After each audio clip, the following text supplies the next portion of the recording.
The stars disappeared over New York first, not gradually, as if obscured by clouds, but in an instant, as though someone had drawn a massive curtain across the night sky. Within minutes, the phenomenon spread across every major city on Earth, the void above broken only by the faint shimmer of something impossibly vast moving in the darkness. Dr. Elena Santos stood at her observatory in Chile, watching as her instruments recorded energy signatures unlike anything humanity had ever encountered. Her hands trembled as she analyzed the readings, not from fear, but from a scientist's pure excitement at witnessing something revolutionary. The massive object above was generating gravitational fields that seemed to defy known physics. Dr. Santos, her assistant, burst into the control room, tablet in hand. The UN Security Council is requesting immediate consultation with all leading astrophysicists. They're saying we're receiving a transmission. The message came simultaneously to every screen, every phone, and every communications device on Earth. The beings called themselves the Zarkax, and they spoke with the casual confidence of an empire that had conquered 1,000 worlds.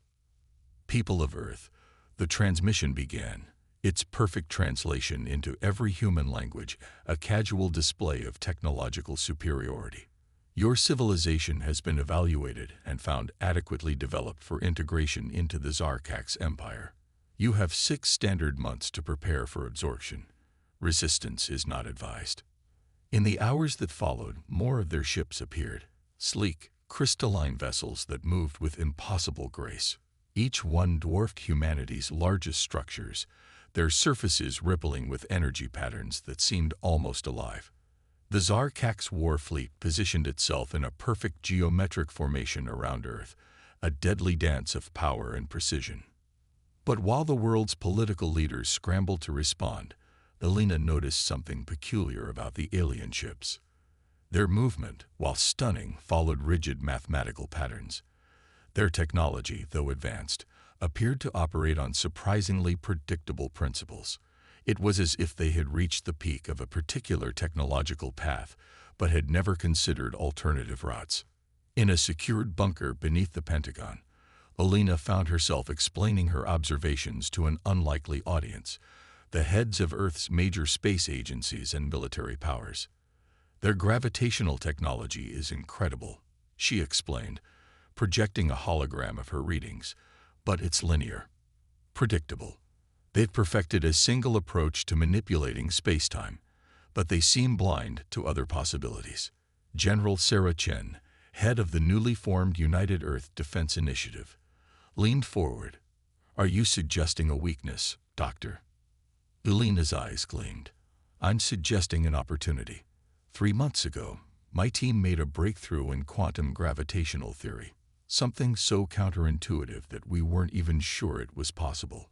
We discovered a way to create localized gravity wells that exist outside normal space-time parameters." She paused, letting her next words hang in the air. The Zarkax ships show no signs of detecting or defending against this type of manipulation. They don't even seem to consider it possible. The room fell silent as the implications sank in. It was General Chen who finally spoke. "What do you need?" "Jupiter," Elena replied without hesitation. "Its mass, its existing gravitational field, its position in the solar system. It's perfect. We can't build ships to match theirs in time, but we might be able to turn an entire planet into something they've never imagined possible." "Turn Jupiter into a weapon?" someone asked incredulously. "That's insane." "No," Elena corrected, her voice firm. "We're not going to turn Jupiter into a weapon. We're going to turn it into humanity's first planetary starship. The Zarkax have given us 6 months to surrender. Let's use that time to show them why humanity should never be underestimated." The next few hours were a blur of planning and preparation. As the world above dealt with the shock of first contact, a select group of humanity's brightest minds began drafting what would become known as Project Olympus. They would need to coordinate the largest engineering project in human history, while maintaining absolute secrecy from an enemy that could detect a satellite launch from light years away. Elena found herself working closely with Dr. Marcus Wong, a brilliant quantum engineer who had independently reached similar conclusions about the Zarkax technology. Together, they began designing the core systems that would allow them to harness Jupiter's immense power. The key, Marcus explained during one of their marathon planning sessions, is to work with Jupiter's existing systems. We don't need to fight against its storms or its magnetic field. We need to use them. The Great Red Spot alone contains enough energy to power everything we're planning. As the first month of their deadline ticked away, humanity's greatest engineering project began in secret. Supply ships disguised as routine maintenance missions began ferrying equipment to the outer solar system. Research stations throughout the asteroid belt were converted into construction platforms, and deep within Jupiter's atmosphere, the first transformation modules began their work, carefully hidden beneath the planet's eternal storms. The Zarkax watched Earth with the patient certainty of predators who knew their prey was trapped. Their sensors detected the increased activity in the solar system, but dismissed it as the desperate preparations of a civilization preparing for assimilation. After all, what could these primitives possibly accomplish in 6 months that could challenge the might of an empire that spanned galaxies? But they had made a crucial mistake. They had judged humanity by their own standards, by their own understanding of what was possible. They never considered that in giving Earth time to prepare for surrender, they had given humanity exactly what it needed: a chance to do the impossible. As Elena watched the first successful test of their gravity manipulation system, hidden within one of Jupiter's smaller storms, she allowed herself a small smile. The Zarkax had made the same mistake so many others had made throughout human history. They had confused technological advancement with innovation, and they had forgotten that humanity's greatest achievements had always come when they were backed into a corner. In the darkness of space, Jupiter's storms continued their eternal dance, hiding beneath their clouds the beginning of a project that would shake the foundations of an empire. Humanity had been given 6 months to prepare for surrender. Instead, they would use that time to remind the galaxy why humans should never be underestimated. The storms of Titan were not like those of Earth. Beneath the moon's thick orange atmosphere, liquid methane fell like rain, creating rivers and seas that reflected the dim light of distant Saturn. It was here, hidden from the Zarkax's watchful eyes, that humanity would test the technology that might save their world. Dr. Elena Santos stood in the control room of the newly constructed Prometheus base, watching through reinforced windows as the first gravity manipulation array powered up. The massive ring-shaped device, half submerged in Titan's largest methane sea, began to pulse with a soft blue light. Power levels holding steady at 30%, Marcus reported, his fingers dancing across the holographic controls. Quantum field alignment is perfect. Ready to begin the first test. Elena nodded, trying to keep her voice steady.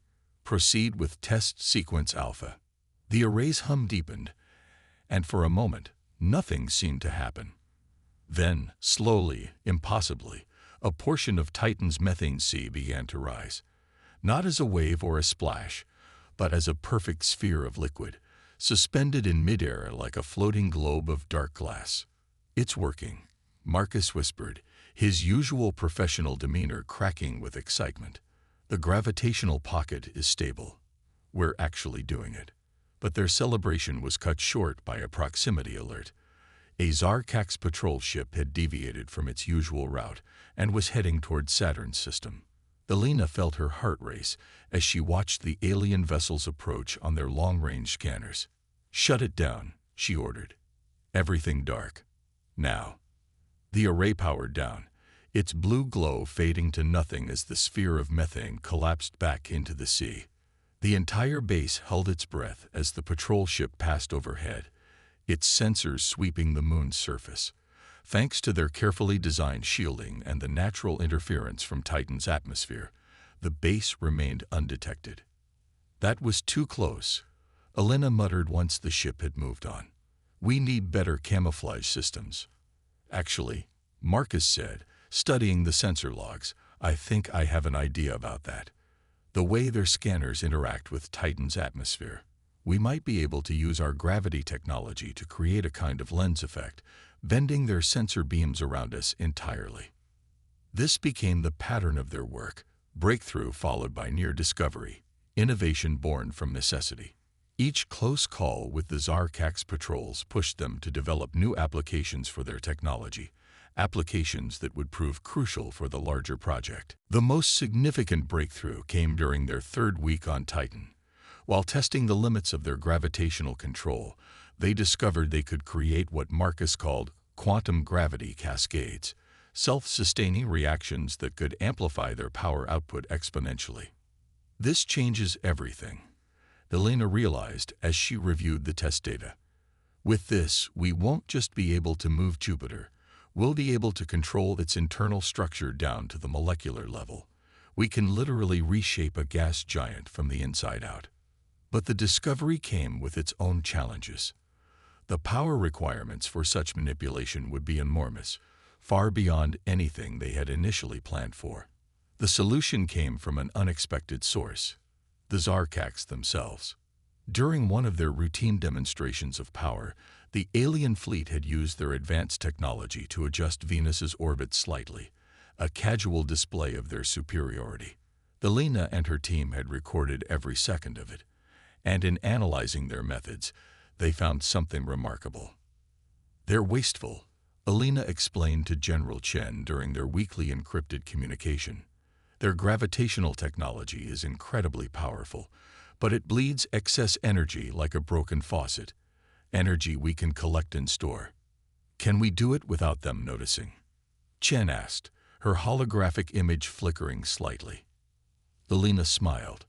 They're so convinced of their superiority, they don't even consider the possibility that someone might be able to harness their waste energy.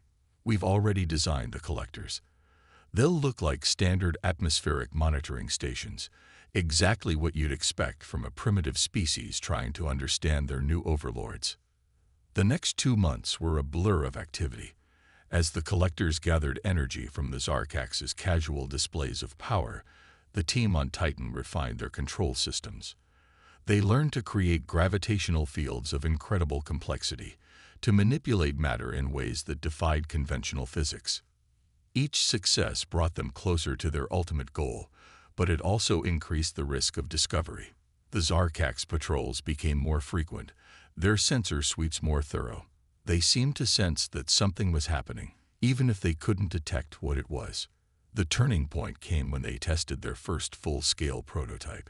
The array, now expanded to encircle nearly a quarter of Titan's largest sea, powered up under the cover of a manufactured methane storm. This time, they didn't just lift a sphere of liquid. They'd reshaped it, transformed it, turned it momentarily into something that defied description. Recording complete, Marcus announced as they powered down the array. Full quantum state manipulation achieved. We can do this. We can actually do this. Elena stared at the test results, her mind already racing ahead to the challenges they would face scaling this up to Jupiter's size. But for the first time since the Zarkaks arrived, she felt real hope. They had proven their theory. They had shown that their impossible idea could work. As she prepared to transmit the encrypted test results back to Earth, Elena caught a glimpse of Saturn through the base's observation dome. The gas giant's rings glowed softly in the distant sunlight, a reminder of the cosmic scale they were working with. In less than 3 months, they would attempt something unprecedented in human history, the transformation of an entire planet into humanity's greatest achievement. The Zarkaks had given them 6 months to prepare for surrender. They had used half that time to prove they could do the impossible. Now came the hard part, doing it on a scale that would change the solar system forever. With just 3 months until the Zarkaks' deadline, Jupiter's transformation began in earnest. Hundreds of gravity manipulation arrays, built and tested in secret on Titan, were transported to the gas giant under the cover of its ever-present storms. Each installation was a dangerous dance between human ingenuity and the raw power of the largest planet in the solar system.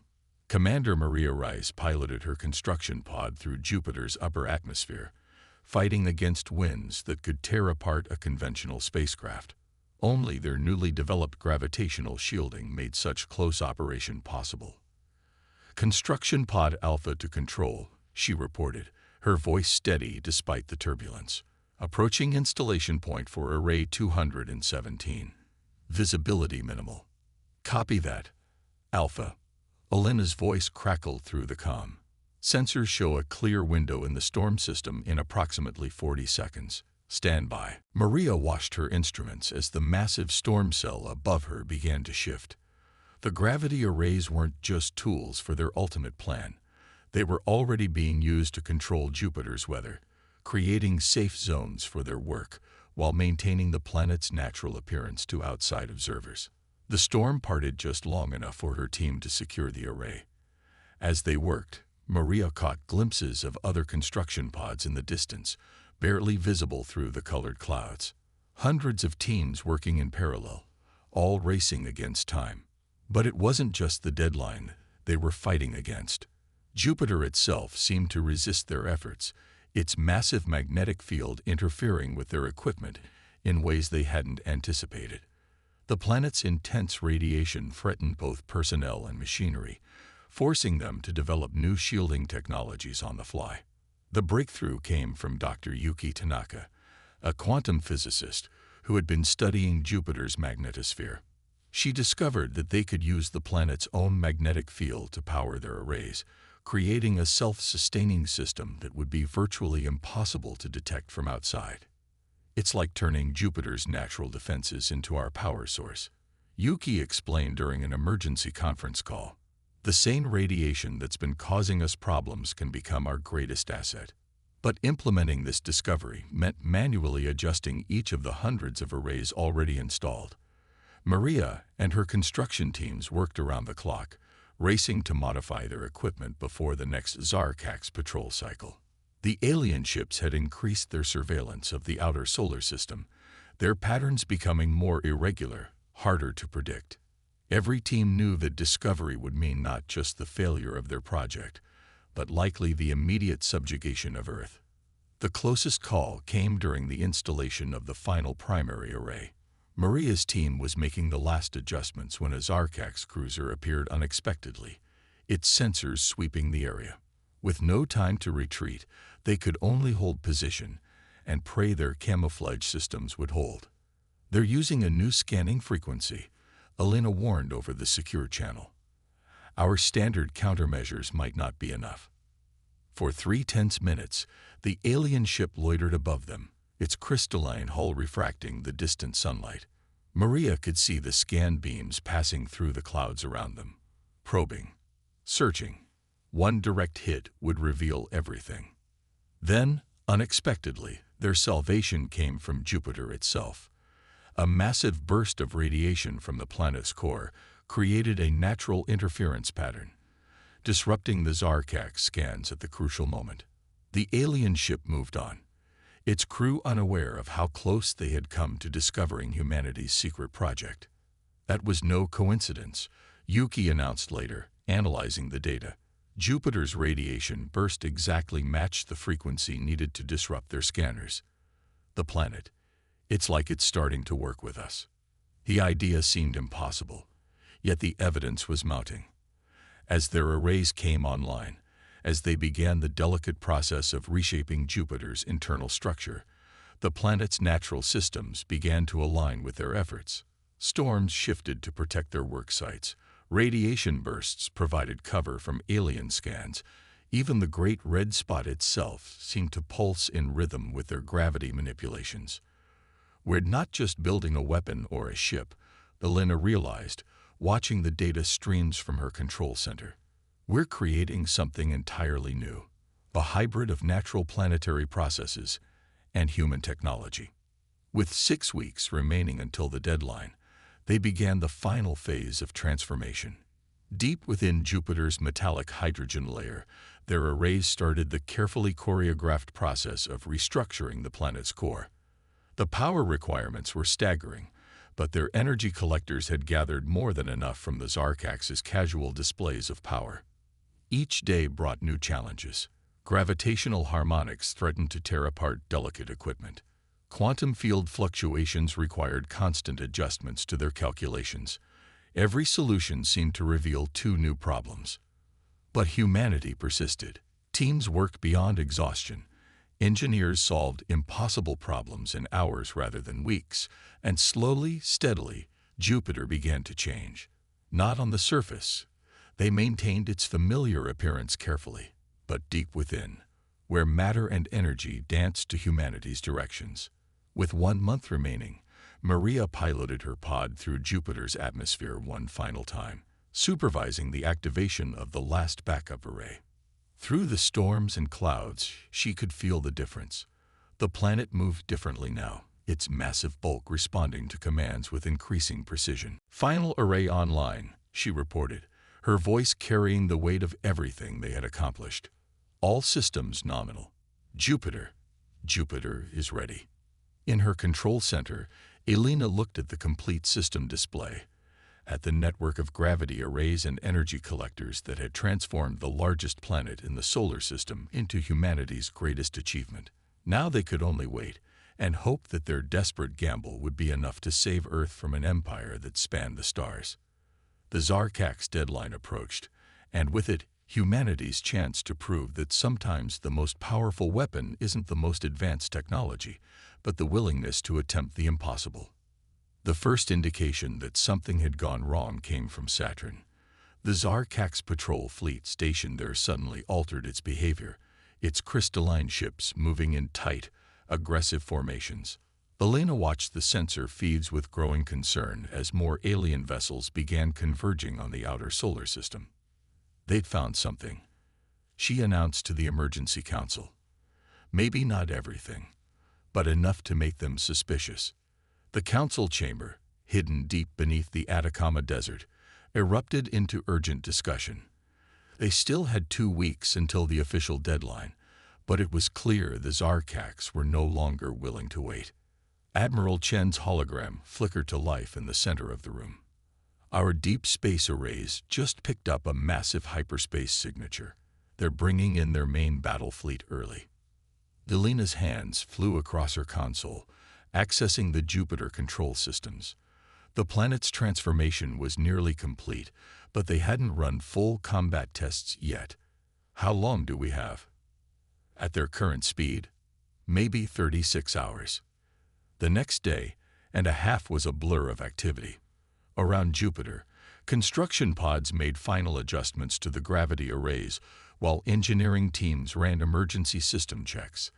Every simulation, every test had to be compressed into hours instead of the days or weeks they had planned for.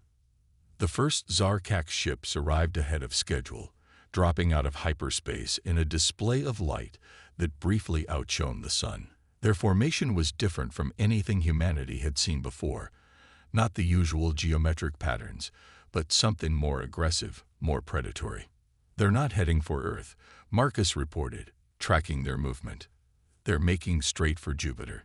They know." Elena took a deep breath, then opened a channel to all stations. "This is Control. Initialize primary defense systems. Prepare for possible hostile contact." Across Jupiter's vast surface, hidden gravity arrays powered up to full capacity for the first time. The planet's atmosphere began to shift, storms gathering and dispersing with precise control. Deep within its core, the transformed metallic hydrogen layer hummed with potential energy. The Zarkak's fleet approached cautiously, their sensors probing Jupiter's cloud layers. Then, without warning, they attacked. Energy beams lanced out from a dozen ships, powerful enough to vaporize a conventional planet's atmosphere. But Jupiter was no longer conventional. The beams struck what appeared to be normal clouds, only to be caught in carefully constructed gravitational fields that curved the energy back on itself. Storm systems that had been part of Jupiter for centuries suddenly moved with purpose, forming shields of super-compressed gas that deflected the alien weapons. First defensive test successful, Maria reported from her command pod, now stationed within the Great Red Spot. All the rays responding perfectly. Permission to begin countermeasures. Elena looked to Admiral Chen, who nodded grimly. "Permission granted. Show them what Jupiter can do. The Great Red Spot, that massive storm that had swirled on Jupiter's surface for hundreds of years, began to change. The gravity arrays redirected its enormous energy, focusing it into a coherent beam of plasma and gravitational force. When it struck the nearest Zarkax vessel, the alien ship's shields, designed to resist conventional weapons, offered no protection against this new form of attack. The crystalline vessel shattered, its pieces scattered across space by the same gravitational forces that had destroyed it. The remaining ships pulled back, regrouping as they faced something beyond their experience. "They're adapting," Marcus warned, watching the alien fleet's movements. "Their shield configurations are changing. They're trying to compensate for our gravity weapons." Elena had expected this. The Zarkax were technologically advanced, capable of learning and adjusting their tactics. But humanity had prepared for this too. "Initiate pattern Omega," she commanded. Full spectrum response. Jupiter's entire surface came alive with activity. Storms formed and dissipated in milliseconds, each one a precisely calculated weapon. Gravity wells appeared and vanished, tearing at the alien ship's hull integrity. The planet's massive magnetic field, now under human control, generated pulses that disrupted the Zarkax's sophisticated targeting systems. But the alien fleet was vast, and they were nothing if not persistent. For hours, they probed Jupiter's defenses, losing ships but learning from each encounter. Their attacks became more coordinated, their strategies more complex. "They're trying to overload our control systems," Yuki reported as another barrage struck their defenses, "forcing us to respond to too many threats at once."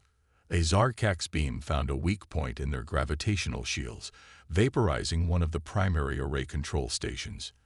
Emergency systems rerouted control, but the loss reduced their response time, made their defenses more predictable. "We can't keep this up indefinitely," Maria warned. "We need to end this now." Elena looked at the tactical display, at the dozens of Zarkax ships still attacking, and at the hundreds more emerging from hyperspace to join them. They had transformed Jupiter into humanity's greatest weapon, but even that might not be enough against the full might of an interstellar empire. Unless... "Dr. Tanaka," Elena called out, "your theory about Jupiter's core resonance, could we use it?" Yuki's eyes widened. "The calculations aren't complete. At full power, the resonance cascade could be uncontrollable. We're out of options. Begin the sequence." As the Zarkax fleet prepared for another attack run, deep within Jupiter's transformed core, humanity prepared to unveil the true extent of their achievement. They hadn't just built a weapon or a defensive system. They had created something that would change the understanding of what was possible. The final battle for Earth's freedom was about to begin, and its outcome would depend on whether humanity's greatest gamble would prove to be their salvation or their destruction. Deep within Jupiter's transformed core, quantum energies began to build. The resonance cascade that Dr. Tanaka had theorized and feared was about to become reality. Every gravity array, every control system, every piece of technology humanity had created over the past 6 months focused on this single moment. "Resonance at 30% and climbing," Yuki announced, her voice tense. "Core stability holding, but we're entering uncharted territory." The Zarkax fleet, perhaps sensing something was different, intensified their attack. Energy beams and gravitational weapons struck Jupiter's defenses from all directions, searching for weaknesses. But humanity no longer needed to defend. They only needed to buy time. 50%, Yuki called out. "The quantum field is beginning to self-sustain." Elena watched as Jupiter's internal structure began to shift in ways that defied conventional physics. The planet's massive bulk was becoming something else, something that existed simultaneously in normal space and in the quantum realm they had discovered. The Zarkax sensors must have been registering impossible readings, but by the time they realized what was happening, it would be too late. 70%. Core transformation is accelerating. The first visible signs appeared on Jupiter's surface. The Great Red Spot, That ancient storm system began to pulse with a light that had never existed in nature. The planet's bands of clouds started moving in new patterns, no longer bound by conventional atmospheric dynamics. Multiple hyperspace signatures detected, Marcus reported. They're bringing in their entire fleet. Through the control room's viewing screens, Alina watched as hundreds, then thousands of Zarkak ships emerged from hyperspace. The alien armada stretched across the solar system, a display of force meant to crush any hope of resistance. Resonance at 90%, Yuki announced. Point of no return in 10 seconds. The Zarkak's fleet launched a synchronized attack, thousands of energy beams converging on Jupiter simultaneously. But instead of striking the planet's surface, the beams seemed to bend, drawn into the quantum fields now emanating from Jupiter's core. Resonance cascade achieving critical threshold, Yuki said. Full transformation in 3, 2, 1. For a moment, Jupiter seemed to vanish, becoming a sphere of pure energy. When it reappeared, it was changed. The largest planet in the solar system had become something unprecedented. A hybrid of natural planetary processes and human quantum technology, existing in multiple states simultaneously. All systems online, Maria reported from her command pod, now integrated directly with Jupiter's new consciousness. We have full control. Elena opened a channel to the Zarkak's fleet. Attention Zarkak's vessels. You came to our solar system expecting to find a primitive species ready for conquest. Instead, you found humanity. This is your only warning. Leave, or witness what we're truly capable of. The alien fleet responded with another barrage, more powerful than before. But this time, Jupiter didn't just defend. It acted. The planet's entire mass shifted, the quantum fields allowing it to move in ways that should have been impossible. Gravitational weapons that had been tested individually now worked in perfect concert, controlled by the quantum intelligence they had created. The first wave of Zarkak ships didn't even have time to react. Gravity wells appeared inside their shields, tearing the crystalline vessels apart from within. Others found themselves caught in temporal distortions, their weapons firing at targets that had already moved. They're trying to retreat, Marcus reported, watching as the alien fleet attempted to enter hyperspace. But Jupiter's quantum fields extended far beyond its physical form now, disrupting the very space-time the Zarkaks relied on for faster-than-light travel. The alien command ship, a massive crystalline structure at the fleet's center, launched a desperate final attack. The beam it fired could have destroyed a small moon, but Jupiter absorbed the energy, channeled it through its quantum core, and redirected it with devastating precision. The Zarkak's fleet, pride of an empire that had conquered 1,000 worlds, broke. Ships fled in every direction, their perfect formations shattered, their superior technology proved inadequate against something they had never imagined possible. They're broadcasting a system-wide signal, Marcus announced. Translating now. The message was brief. The human system is declared sovereign territory, inviolate under imperial law. All forces withdraw immediately. In the control room, celebrations erupted. 6 months of desperate work, of pushing the boundaries of science and engineering, had paid off. Humanity had not just survived. They had forced one of the galaxy's great powers to recognize their right to exist. Elena felt tears in her eyes as she looked at the sensor displays. Jupiter, their impossible project, their greatest achievement, pulsed with power and possibility. They had taken the largest planet in their solar system and transformed it into something unique in the galaxy, not just a weapon or a shield, but a symbol of human potential. What now? Maria asked through the comlink, her voice filled with wonder as she piloted through Jupiter's transformed atmosphere. Elena smiled, watching as the last Zarkak ships disappeared into hyperspace. Now we explore what we've really created. We didn't just build a defensive system. We've opened up entirely new fields of science.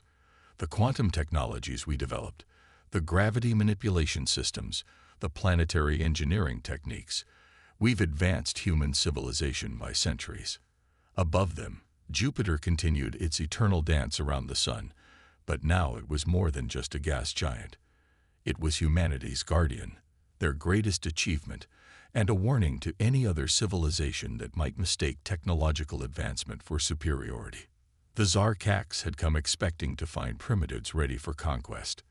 Instead, they had learned what countless others throughout history had discovered: that humanity's greatest strength was not their technology, but their ability to accomplish the impossible when their backs were against the wall. As the emergency lights dimmed and regular operations resumed, Alina looked at her team: scientists, engineers, pilots, and dreamers who had taken an impossible idea and made it reality. "Let's get back to work," she said. "We've got a whole universe to explore, and now we've got the means to do it on our own terms." In the viewport behind her, Jupiter's clouds swirled in new patterns, its transformed surface glowing with the power of human ingenuity and determination. The age of humanity's confinement to their solar system was over. The age of exploration was about to begin.